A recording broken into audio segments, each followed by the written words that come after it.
우리 버트농 영상은 다 봅시다. 네. 아니 뭐 무슨 중개사가 버트농도 모르고 중개를 해요. 그때 당시에 상황이 이랬어요.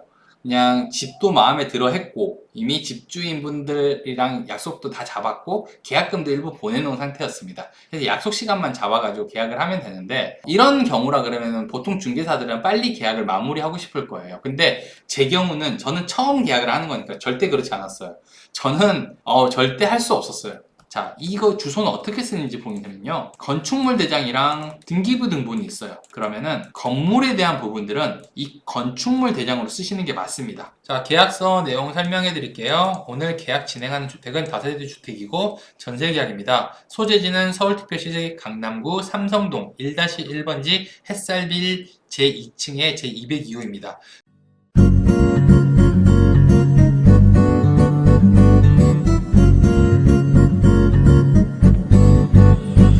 제가 계약서 처음 쓰던 날, 요거를 좀 정식으로 얘기를 해서 썰로 좀 얘기를 하려고 합니다. 이게 우리가 계약서 처음 쓸 때는 되게 겁나잖아요. 되게 무서워요. 내용도 많거니와 이게 돈에 관련돼 있는 부분이고 다른 사람 재산을 계약을 해주는 거다 보니까 굉장히 부담감도 크고 내가 알고 있는 내용이 확실하지 않을 거라는 생각이 되게 많이 들어요. 무서워요, 되게. 저도 그랬습니다. 처음에 제가 계약서를 쓰던 게 제가 두 번째 계약을 했던 거거든요. 두 번째. 첫 번째 계약은 공동중개여가지고 사실 제가 계약서를 쓰지 않았어요. 가서 확인하고 그냥 계약서를 쓰면 되는데, 두 번째 계약은 양타라 가지고 제가 계약서를 쓰고 준비를 해야 되는데, 계약서를 쓰는 도중에 제가 땀을 한 바가지로 흘렸어요. 어쩔 수가 없었어요. 계속 땀이 나요. 그냥 생각만 하는 건데도 땀이 굉장히 많이 나가지고 힘들었던 기억이 좀 나는데, 어떻게든지 계약은 해야 되잖아요. 그때 당시에 상황이 이랬어요. 그냥 집도 마음에 들어 했고 이미 집주인분들이랑 약속도 다 잡았고 계약금도 일부 보내놓은 상태였습니다. 그래서 약속 시간만 잡아가지고 계약을 하면 되는데, 이런 경우라 그러면 보통 중개사들은 빨리 계약을 마무리하고 싶을 거예요. 근데 제 경우는 저는 처음 계약을 하는 거니까 절대 그렇지 않았어요. 저는 절대 할 수 없었어요. 계약서도 잘 못 쓰거나 거기서 만약 급하게 썼다가 문제가 생길 수가 있잖아요. 그래서 제가 3일 뒤에 계약을 하자고 했거든요. 집주인한테는 이렇게 얘기했어요. 지금 들어오시는 분이 직장인이시라 가지고 주말밖에 시간이 안 됩니다. 토요일날 쓰시죠 라고 얘기했고, 그 다음에 이 들어오시는 고객한테는 집주인이 토요일날 시간이 되신다고 하니까 토요일날 만나서 쓰시죠 라고 얘기했어요. 사실 두 분 다 평일날 시간이 됐어요. 근데 제가 시간이 안 됐습니다. 정확하게 얘기하자면 저는 시간도 됐죠. 근데 제 실력이 안 된 거예요. 저는 도저히 오늘 계약서를 쓸 수 없었습니다. 그래서 일단 3일 뒤로 맞춰놓고 그 시간 동안에 계약서를 쓰기로 했는데, 진짜 3일 동안에 계속 계약서만 썼어요. 계속. 그러니까 손님 만나는 시간 빼고는 컴퓨터 앞에서 계약서 쓰고 출력하고 계약서 쓰고 출력하고 요것만 했습니다. 결국에는 3일 만에 계약서를 완성을 했어요. 저는 3일 만에 계약서를 완성했습니다. 원래는 여기 확인 설명서 같이 쓰는 거잖아요. 근데 생각보다 확인 설명서는 어렵지 않더라고요. 쉽게 완성을 했었는데, 이거는 진짜 굉장히 어려웠어요. 계약서는 진짜 어려워요. 여러분들도 뭐 계약을 하신 분도 있고 안 하신 분들도 있겠지만 계약서 써보시면은 굉장히 부담스럽습니다. 마음의 부담도 있고 내가 모르는 것 같아가지고 굉장히 부담스러운데, 여기서 좀 중요한 게 뭐냐면요, 절대로 초보처럼 보이면 안 된다는 거예요. 초보처럼 보이면은 이게 사실 계약을 할 때는 나한테 좀 믿음을 받으려고 오는 거잖아요. 고객도 그렇고 주인도 그렇고 부동산에 대한 내용을 확실하게 모르기 때문에 반드시 나한테 좀 잘 확인을 받고 계약서를 쓰고 싶어 하는 건데, 내가 만약에 조금 갈팡질팡 한다든지 이거를 잘 설명을 못 한다면은 굉장히 불안해합니다. 고객들이 불안해하면은 다시 확인을 하려고 하고 이거를 계약을 안 하려고 하고 서로 이렇게 좀 불안해하는 증상들이 생기기 때문에 무조건 여유 있게 계약을 해야 돼요. 그러기 위해서 확실하게 준비를 하셔야 되는 거고요. 그 카페 가보시면은 브리핑하는 자료까지 올려놨으니까 많이들 다운받고 계시니까 그거까지 다운받으셔가지고 연습을 좀 해보세요. 절대 불안해하게 만들면 안 됩니다. 되게 여유롭게 해야 돼요. 물론 나는 땀을 흘리면서 썼지만 이거를 고객들이 알 필요는 전혀 없습니다. 그렇다고 제가 쓴 3일 만에 썼던 이 계약서가 완벽했느냐? 그렇진 않았습니다. 제가 3일 동안 계약서를 쓰면서 한 30번 정도 출력을 한 것 같아요. 3, 40번 정도 출력을 했었는데, 근데 특약사항에 오타가 있더라고요. 한글 오타. 되게 웃기지 않나요? 진짜 굉장히 오타라는 게 계속 나옵니다. 계약서를 쓴 지금도 오타가 나오는데 이거는 어쩔 수 없는 것 같아요. 제가 계약서를 완벽하게 쓰고 확인을 했다 하더라도 다시 브리핑을 한 때 보면은 오타가 보이고 혹은 고객들이 오타를 찾을 때도 되게 많이 있어요. 그러니까 요거는 아무것도 아니니까 신경 안 쓰셔도 됩니다. 오히려 오타가 없는 경우가 적을 수도 있어요. 그러니까 이렇게 계약서를 진행을 하시면 되는데, 너무 오타가 많다라 그러면 문제겠지만 한두 개 정도 있는 거는 고객들도 이해를 해주고 차라리 처음부터 얘기를 하세요. 지금 제가 이 계약서를 진행해 드릴 건데 만약에 보이시는 오타 있으면 미리 얘기해 주세요. 바로 수정해 드리겠습니다 라고 얘기를 해주시면 고객들도 어느 정도는 그럴 수 있지 라는 생각을 해요. 너무 많은 오타만 아니면 됩니다. 우리가 그 계약서를 쓰면 오타가 없어야 될 것 같은데 항상 생깁니다. 우리가 바둑이라든지 장기 같은 거 보면요, 길이 완벽하게 보일 때가 있어요. 와, 이거 저거 하면 이겠는데 라고 생각이 들 때가 있는데, 이게 언제냐면 옆에서 볼 때예요. 아니면은 관전할 때. 이럴 때 보면요, 훈수를 두는 거잖아요. 그래서 남의 거를 하는 걸 보기 때문에 사실 훨씬 잘 보입니다. 이 계약서도 마찬가지로 내가 만약에 옆에서 본다라 그러면 훨씬 잘 보이기 때문에 고객들한테 미리 이런 얘기를 해주면 좋아요. 혹시라도 오타 있으시면 바로 수정해드리겠습니다 라고 얘기를 하게 되면 고객들도 아무렇지도 않게 그냥 얘기해주고, 나도 그 자리에서 찍찍 그으면서 오타를 수정하면 됩니다. 예전에 제가 계약서를 한 16장 정도를 한꺼번에 쓴 날이 있었어요. 이게 뭐 매매를 하거나 아니면 다세대 주택을 빌라를 통으로 이제 매매를 하게 되면은 굉장히 많은 계약서를 써야 되는데 한 열 몇 장을 30분, 1시간 안에 다 쓴 적이 있어요. 근데 이제 앉아있어요. 고객들도 앉아있고 뒤에서 쓰는 건데 저랑 같이 일하시던 분들이랑 같이 썼는데, 그런데 오타가 굉장히 많이 났습니다. 그러면은 그 자리에서 그냥 찍찍 긋고 다시 쓰고 다시 쓰고 이걸 반복하는 거예요. 어쩔 수 없습니다. 오타가 나오는 거는. 그러니까 여유 있게 대처하셔야 돼요. 이게 누구나 할 수 있는 일이고 누구나 일어날 수 있는 일이기 때문에 여유 있게 얘기하면 충분히 괜찮아요. 우리가 모든 것들은 잘할 수는 없지만 이걸 좀 여유 있게 대처한다 그러면은 고객들의 불안감도 훨씬 낮출 수 있으니까 그렇게 하시면 됩니다. 만약에 이거 오타를 지금 발견 안 하고 나중에 발견해서 고객들이 가지고 오거나 얘기를 하잖아요. 이거 좀 문제가 될 수 있어요. 우리에 대한 신뢰도도 굉장히 떨어지고 이 계약에 대해서 약간 많이 흔들릴 수도 있거든요. 그러니까 일단 기본적으로 여러 사람이 와서 수정을 해야 되기 때문에 시간적으로도 낭비고요. 신뢰도도 떨어지기 때문에 차라리 계약서 쓸 때 좀 여유 있게 하셔가지고 이 오타를 다 잡아내시는 게 훨씬 도움이 많이 되실 겁니다. 자, 저는 이렇게 3일 만에 계약서를 완성을 했고요. 계약서 이 종이 한 장 쓰는데 3일 걸렸습니다. 3일 걸렸는데 괜찮아요. 왜냐면 저는 결국에는 계약서를 다 썼고 완성을 했잖아요. 그러니까 이렇게 완성만 하면 되는 거기 때문에 걱정하시지 않으셔도 되고, 아마도 여러분들은 제가 올린 브리핑 자료를 한번 확인해 보시고 한다면 훨씬 더 잘 하실 수 있을 겁니다. 저는 지금 계약서 쓰는데 한 5분 걸리는 것 같아요. 5분에서 3분 정도 걸리는 것 같아요. 쓸 수 있어요, 그냥. 틀릴 수도 있죠. 틀리는 건 있지만 다 쓰는데 그 정도 걸립니다. 옛날에는 3일 걸렸는데 지금은 한 3분에서 5분 걸리고요. 진짜 힘 빡 주고 쓰면은 뭐 1분도 쓸 수 있습니다. 써야 될 내용들을 다 알고 쓰는 거기 때문에 그렇게 어렵지가 않아요. 요번에 좀 설명해 드릴 거는 계약서 작성하는 방법인데, 제가 또 일반적으로 계약서를 그냥 쓰는 방법으로 알려드리지는 않을 거니까 확실하게 좀 알고 가시면 좋죠. 대부분 다 잘 하시니까 괜찮은데 요 포인트를 좀 알려드릴 거예요. 제가 계약서 써본 얘기를 한 이유가 사실 요거 설명해 드리려고 했는데, 가장 중요한 부분을 가져왔어요. 오늘은 계약서 작성하는 것 중에서 뭐 사실 전부 다 내용을 얘기해 드리면 좋긴 한데 이게 하나하나 보는 게 되게 어렵거든요. 그래서 오늘은 여러분들이 제일 걱정하시는 이 부분, 주소하는 부분들 설명해 드리겠습니다. 자, 계약서, 전세계약서 제가 들고 왔어요. 일부러 이 전세계약서를 들고 온 이유가 있어요. 왜냐면은 전세계약서를 들고 온 게 매매계약서를 하게 되면 이 부분이 없단 말이에요. 그래서 이 부분 나중에 빼면 되니까 이걸로 보시면 되고요. 자, 여기 다가구 주택입니다. 기본적으로 건물은 건물과 집합 건물이 있습니다. 요 두 개가 있는데 요거를 나눠서 생각을 해야 돼요. 어떤 상황이라 하더라도 나눠서 생각을 해야 되는데, 지금 다가구 같은 경우는 건물에 들어갑니다. 자, 건물에 들어가기 때문에 소재지를 이렇게 쓰셔야 돼요. 서울시, 서울특별시 강남구 논현동 1-1번지 이렇게 써야 되는데, 제가 요걸 왜 넣냐면은 간혹 가다 보면은 이 그 번호까지 있는 게 있어요. 그 건물의 이름까지 들어가 있는 경우가 있기 때문에 그렇게 되면은 요거까지 쓰셔야 돼요. 자, 다가구 주택은 건물이기 때문에 요거까지 쓰시면 되고요. 요 뒤에 호실은 기본적으로 기본적으로는 안 적으시는 게 좋아요. 그래야지 나중에 전입신고라든지 확정일자를 받았을 때 조회가 이 번지수까지 해서 나옵니다. 자, 이거 주소는 어떻게 쓰는지 보면요, 건축물 대장이랑 등기부 등본이 있어요. 그러면은 건물에 대한 부분들은 이 건축물 대장으로 쓰시는 게 맞습니다. 등기부 등본이 아니라 건축물 대장으로 쓰면 되는데, 보통은 등기부 등본으로 써도 되는 게 내용이 동일해요. 똑같기 때문에 등기부 등본으로 쓴 다음에 건축물 대장을 확인을 하시면 됩니다.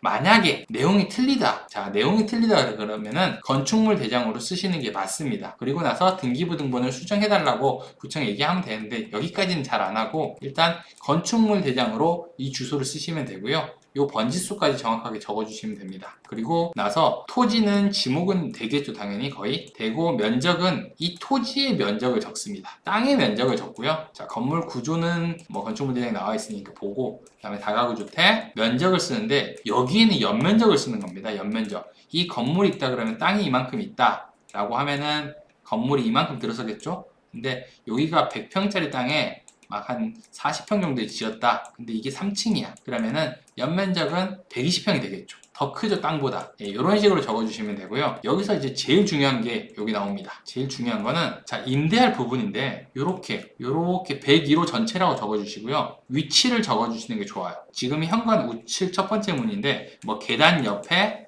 계단을 올라갔을 때 오른쪽 문이라고 첫 번째 문의를 적어주셔도 되고요. 왜냐면은 다가구 같은 경우는 이 주소지까지 하는 거기 때문에 정확하게 내가 임대할 부분이 어딘지를 알기가 어렵습니다. 그래서 요거를 적어주시는 게 조금 더 좋기는 해. 근데 기본적으로 이 부분은 별로 필요 없는 거기 때문에 우리가 소재지를 적을 때 여기다가 소재지까지만 딱 적어주시면 좋아요. 그래야 우리 전문성이 좀 더 빛을 발하죠. 이번에는 다세대 주택 볼게요. 자, 다세대 주택입니다. 여기 보시면은 이거는 아파트랑 똑같아요. 다세대 주택이나 아파트랑 똑같은 거기 때문에 그냥 아파트를 적으실 때도 이렇게 적으면 된다 라고 생각을 하시면 됩니다. 야, 글씨 잘 쓴다. 마우스로 쓰는데도 이 정도 글씨를 씁니다. 연필로는 이 정도 못 써요, 제가. 자, 이번에는 다세대 주택인데, 다세대 주택은 이 소재지가 굉장히 중요해요. 서울특별시 강남구 논현동 1-1번지 햇살빌 제1동에 제101호 요런 식으로 적으시면 돼요. 요렇게 적어주시면은 여기까지 다 적어줘야 됩니다. 그리고 임대할 부분 제가 아까 설명드렸잖아요. 여기는 그냥 전체라 적으셔도 돼요. 아니면은 101호 전체라 적으셔도 됩니다. 101호 전체라도 적으셔도 돼요. 요렇게 적어주시면은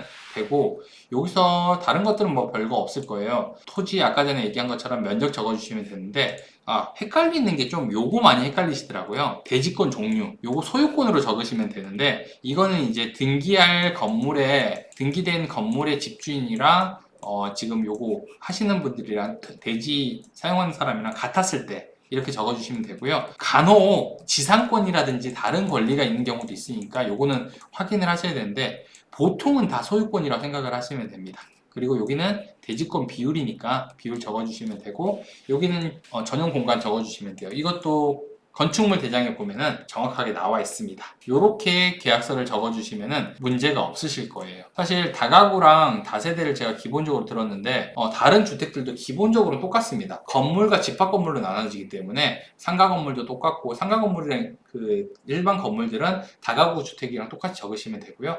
아파트 다세대 연립주택은 전부 다 다세대랑 똑같이 적으면 됩니다. 이게 제일 어려운 부분인데, 소재지에 대한 부분들 잘못 적으시는 게 있는데, 간혹가다 여기다가 번지수만 적고 다세대 주택인데 여기다가 적으시는 분들이 있어요. 그러면은 무슨 일이 일어나냐면은 동사무소에서 전입을 시킬 때 이렇게 전입을 시키는 경우가 있어요. 이렇게 되면은 나중에 대항력이 없습니다. 대항력이 없는 상태가 되기 때문에 보증금을 돌려받지 못하는 일이 있을 수가 있어요. 그러면은 이것도 사실 어떻게 보면은 우리 책임이 되는 거, 중개사고가 되기 때문에 다세대 주택을 적으실 때 오히려 더 하셔야 되고, 다가구 주택 같은 경우는 이거를 알고 있어야 되는 게, 이렇게 알아야지 좀 멋있어 보입니다. 제가 얘기했잖아요. 멋있어 보이고 여유 있어 보이는 게 정말 중요한 거거든요. 이게 되게 웃긴 얘기이긴 하지만 진짜 중요합니다. 그래야 사람들이 안심하고 계약을 합니다. 안심하고 계약을 하기 때문에 이런 내용들을 하나씩 물어봤을 때 우리가 대답을 해줘야 돼요. 이거 가지고 가서 바로 전입신고하고 확정일자 받으시기 때문에 이런 내용들을 정확하게 알고 있어야 됩니다.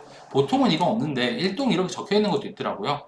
그래서 이거는 혹시 몰라서 제가 가져와 봤어요. 이게 있으면 같이 적어주시면 됩니다. 요거까지. 사실 계약서를 좀 준비했어요. 좀 보여드릴게요. 제가 오늘은 계약서를 브리핑해 보도록 하겠습니다. 밑에 설명 보시면요, 카페 주소를 하나 남겨놨을 거예요. 여기 가입해서 들어가 보시면은 이 계약서랑 그 다음에 브리핑 자료 그 한글 파일로 만들어 놨어요. 들어가서 그냥 읽으시면 돼요. 한글 파일이 아니구나. 워드 파일입니다. 그냥 들어가서 읽어보시면 돼요. 그대로 읽게 해놨어요. 제가 오늘 얘기하는 말 토시 하나 안 틀리고 바로 읽으실 수 있을 겁니다. 제가 이렇게 브리핑을 해드린 이유가 뭐냐면요. 여러분, 이 워딩이 되게 중요해요. 말하는 게 되게 중요한 건데 한꺼번에 말을 잘할 수 없습니다. 절대로.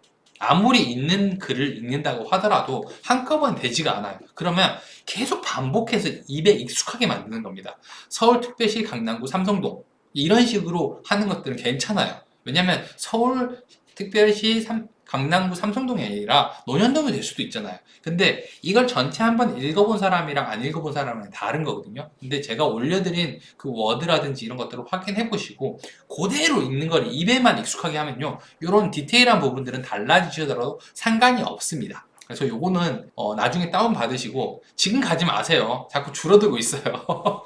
네? 지금 가는 거 아닙니다. 바로 계약서 브리핑 한번 달려보겠습니다. 이 계약서는 잘 안 보이시더라도 제가 아까 얘기해드렸다시피 설명에 들어가 보시면은 카페 게시판에 제가 다 넣어놨어요. 첨부 파일로. 그래서 계약서 브리핑 시작하겠습니다. 잘 들어보시고 따라 하시면 좋습니다. 그대로 읽어보시면 돼요. 지금부터 바로 시작이에요. 자, 계약서 내용 설명해 드릴게요. 오늘 계약 진행하는 주택은 다세대 주택이고 전세계약입니다. 소재지는 서울특별시 강남구 삼성동 1-1번지 햇살빌 제2층의 제202호입니다. 토지 지목은 면적은 276제곱미터입니다. 대지권의 종류는 소유권이고 대지권의 비율은 276분의 18.48입니다. 구조는 철근 콘크리트 구조고요. 용도는 다세대 주택입니다. 면적 27.39제곱미터, 임대할 부분은 해당 주택의 전부에 해당합니다. 그리고 면적은 27.39제곱미터예요. 보증금은 2억 2천만 원이고 계약금은 2천만 원으로 오늘 바로 입금하겠습니다. 그리고 잔금은 2억 원이고 2022년 6월 22일 입주하는 날에 오전에 입금을 하고 입주하시면 됩니다. 계약 기간 보실게요. 2022년 6월 22일부터 2024년 6월 22일까지 총 24개월 2년 계약입니다. 아래 조항은 주택임대차보호법과 민법을 대한 내용으로 만약 오타가 있거나 다른 내용이 적혀있다 하더라도 법률에 맞게 적용이 됩니다. 그리고 확인 설명서는 오늘 함께 교부하도록 하겠습니다. 특약사항은 서로 협의한 내용을 적는 부분인데 임차인에게 불리한 조항은 효력이 없습니다. 자, 1번 현 시설물 상태에서 임대차 한다. 자, 임차인분 직접 보시고 하는 계약 맞으시죠? 그리고 대답 들으시면 되고요. 2. 임차인은 위 부동산에 존재하는 선순위 권리로 인해 경매 등이 실행될 경우 임차 보증금 전부 또는 일부를 반환받지 못할 수 있음을 확인합니다. 자, 해당 주택은 다세대 주택으로 선순위 권리가 없는 상태고 등기부등본상에 다른 권리가 없는 거 확인하셨죠? 그 다음에 대답 들으시면 됩니다. 자, 3번 임대할 부분의 면적은 공부상 전용 면적이고요. 건축물 대장상 면적으로 기재했고 등기부등본상의 면적도 동일합니다. 자, 4번은 임대인은 임차인의 전세자금 대출에 동의 협조하기로 한다. 임대인 동의하시죠? 네. 자, 5번 임대인은 계약 시 등기부등본상 권리관계를 잔금일의 다음 날까지 동일하게 유지하기로 한다. 임대인 동의하시죠? 네. 새로운 근저당이나 제한 물건을 설정하게 되면요, 계약을 해지하고 계약금의 배액과 보증금의 전액을 임차인에게 즉시 반환하기로 하겠습니다. 임대인분 동의하세요? 네. 자, 6번 기타 사항은 민법, 임대차 보호법 및 부동산 임대차 계약 일반 관례에 따르기로 하겠습니다. 자, 7번 첨부 서류는 중개 대상물 확인 설명서랑 등기사항 전부 증명서, 건축물 대장 및 그 다음에 공제증서, 기타 다른 서류들이 있고요. 자, 계약서 작성 후에 확인 설명서까지 확인하면은 함께 동봉해서 넣어드리도록 하겠습니다. 전세 대출 시 임대인의 계좌번호가 필요해서 특약사항에 함께 넣었고요. 임대인분 다시 한 번만 계좌번호 오타 있는지 확인 좀 해주십시오. 자, 이제 맞으시면은 이제 서로 신분증 보여주시고 계약서에 적힌 인적사항과 맞는지 확인 부탁드리고요. 혹시 오타나 틀린 부분 있으면 다시 써야 하니까요, 교차로 확인을 좀 부탁드리겠습니다. 자, 네, 다 잘 맞으셨으면은 이대로 바로 계약을 진행할 거고요. 성명 옆에 서명 해주시면 되고 인해 도장을 찍어주시면 됩니다. 도장 없으시면은 사인으로 진행하셔도 됩니다. 요게 계약서 브리핑하는 전체입니다. 어떠셨나요? 이렇게 진행하시면 돼요. 제가 이렇게 진행을 합니다. 계약서 하실 때는 이게 처음에는 워딩이 좀 잘 안 되기 때문에 좀 천천히 하셔도 상관없는데 여러 번 반복해가지고 숙지를 하게 되면요, 나중에는 계약서뿐만이 아니라 다른 부분들도 좀 잘 하실 수 있는데, 제가 앞으로 이런 자료들을 제가 워딩한 그 말하는 거 위주로 해가지고 워드를 계속 넣어 드릴 거예요. 그래서 카페에다가 넣어 드릴 테니까 한 번씩 보시면서 확인하시면 좋고요. 나중에 뭐 브리핑하는 자료 있잖아요. 전화 상담하는 자료라든지 뭐 이런 것들 한번 만들어 가지고 같이 예시로 만들어서 지금처럼 넣어 드릴게요. 그러면은 확인하면서 네, 보시면 됩니다. 좀 도움이 되나요? 저는 이게 되게 도움이 되실 것 같아서 만든 거긴 한데, 이거를 알려주는 경우가 대부분 없거든요. 그냥 혼자서 스스로 찾아가지고 하는 거기 때문에 저도 되게 많이 힘들었던 부분이에요. 연습을 좀 많이 했었고, 그 다음에 계약서 위에 쓰는 부분 중에서 빈칸이나 확인 설명서에서도 빈칸이 없어야 돼요. 그래야 됩니다. 그래서 이것도 같이 확인을 좀 해보시면 좋아요. 제가 여기 있는 것들은 전부 다 좀 수정을 해가지고 만든 거고요. 실제로 있는 계약서를 기본으로 해가지고 왔습니다. 앞으로도 계속 제가 이런 것들 설정해가지고 넣어드릴 테니까 연습하시고요. 많이 읽어보세요. 읽어볼 수 있는 자료가 전혀 없잖아요. 대부분 실무에 관한 부분들이 조금씩 한데 이거를 막 유료로 해가지고 알려주거나 이러는 건데 사실 별거 아니거든요. 그래서 여러분들이 이걸 하셔서 약간 전문적으로 사람들한테 브리핑을 좀 잘 하시고 전문적으로 좀 보이셨으면 좋겠어요. 나중에 전문적으로 좀 말하는 방법에 대해서도 제가 영상을 찍을 건데 막 영상 아이디어가 폭발하다 보니까 제 머리가 깨질 것 같아요. 그래서 하나씩 하고 있습니다. 이것도 아주 예전에 있었던 아이디어인데 이제 한 것 같아요. 이게 사실 별거 아니거든요. 읽어드리면 별거 아닌데 요거를 제가 적어가지고 보여주면서 이 워드를 다 치려고 하니까 조금 귀찮고 힘들거든요. 자료를 준비하는 게 조금 머릿속으로 상상할 때 어렵습니다. 그래서 좀 늦은 건데 그래도 한 번 정도는 도움을 이제 눈으로 보시고 연습을 하셔야 돼요. 다운받아가지고. 나가지 마세요. 지금 카페 가가지고 다운받으려고 나가는 건 반칙이에요. 네. 제가 볼 거예요. 카페 들어가가지고 몇 시에 가입해서 봤는지. 계속 도움 드릴 수 있는 방법들을 많이 찾도록 하겠습니다. 그리고 요즘에 제 영상들을 되게 많이 봐주셔가지고 감사해요. 도움이 좀 된다라는 얘기도 많이 하고 댓글 좀 많이 남겨주시면 좋겠어요. 네, 댓글도 기회가 좀 매일 보지는 못하지만 그래도 자주 보려고 노력을 하고요. 제가 저번에 지금 생각하고 있는 것 중에서 여러분들이 좀 자신감을 좀 많이 가지셨으면 좋겠어요. 살면서 제일 중요한 게 중에 하나가 뭐 신념 이런 것도 있는데요. 자신감도 굉장히 큰 역할을 합니다. 자신감이 있으면요. 어떻게든지 부딪혀서 나갈 수 있는데 이 자신감이 없는 사람들은 사실 뭔가를 하기가 되게 어렵거든요. 못하는 일에 대해서 핑계를 굉장히 많이 댑니다. 사실 저도 핑계를 댈 수 있죠. 근데 하다 보면은 또 길이 보이고 할 수 있는 거니까 여러분들도 조금 자신감 가지시고 하면 돼요. 저도 처음부터 뭐 영상을 찍을 수 있었겠어요? 지금 영상을 찍는 것들도 저는 신기합니다. 여러분들 입장에서는 제가 방송을 하거나 영상을 찍었을 때, 아, 저 사람은 어색하지 않구나라고 하는데, 제가 항상 얘기하지만, 제가 처음에 찍었던 영상을 보시면요, 핸드폰을 던지고 싶습니다. 그러니까 하나씩 해나가시면 되고요. 이 제가 실무에 대한 부분들은 하나씩 이렇게 올려드릴 수 있어요. 근데 중요한 거는 이 길에 대한 라인이거든요. 그러니까 방향성을 잡아야 되는데 이 방향성이 없으면 계속 똑같은 일만 반복합니다. 그러다 보면은 어느 순간에 지쳐서 나가 떨어지거나 아니면 폐업을 하거나 아니면 그만두거나 똑같은 일만 그냥 반복하거나 이런 일이 일어나기 때문에 여러분들이 이 방향성을 잡는 게 되게 중요한데 이게 되게 중요해요. 여러분 실무 하나하나는 제가 알려드릴 수 있어요. 여러분들이 생각했을 때 학생들이 그 수학 문제 하나 푸는 문제들은요 하나하나 알려주는 게 문제가 안 돼요. 그러니까 중기 실무는 이런 것들이 문제가 되는 게 아니라요. 내가 어떤 생각을 가지고 수학 공부를 해야 되는지, 왜 영어 공부를 해야 되고, 집중력은 어떻게 키우는지, 이런 방식들을 알아야지 이 다음 문제도 풀고 다음 문제도 풀고 하는 건데 대부분 사람들이 자꾸 중개 실무라고 해가지고 문제 하나를 풀려고 노력을 하거든요. 사실 이 문제는 어떻게든지 여러분들이 해결할 수 있는 문제입니다. 그래서 제가 영상으로 하나씩 알려드려도 그때그때 보시면 돼요. 그러니까 너무 걱정하지 않으셨으면 좋을 것 같아요. 그리고 최근에 제 영상 들어오셔가지고 주기적으로 저한테 싫어요를 남기시는 분이 있습니다. 감사합니다. 네. 항상 다 올리세요. 몇 분이 있어요. 한 두세 분 정도가 되시는데, 모든 영상에다가 싫어요를 하나씩 다 누르고 가시는 분도 있고요. 근데 누군지는 몰라요, 저도. 근데, 이 안티가 생겼다는 거. 이거 제가 굉장히 잘하고 있다. 처음에는 뭐지? 내가 뭐 잘못했나라고 생각했는데 아니에요. 똑같아요. 잘했어요. 그러면은 이제 안티팬이 생긴 거거든요. 사실 본 사람이 한 500명 봤는데 좋아요 한 30개 눌러져 있으면은 이거 문제 있는 거잖아요. 나머지 470명 안 눌렀다는 거잖아요. 근데 싫어요를 눌러더라도 이게 반응이 있는 거니까 이렇게 가면 됩니다, 여러분. 전혀 타격을 받지 않아요. 우리 버튼홍 영상은 다 봅시다. 네. 아니 뭐 무슨 중개사가 버튼홍도 모르고 중개를 해요.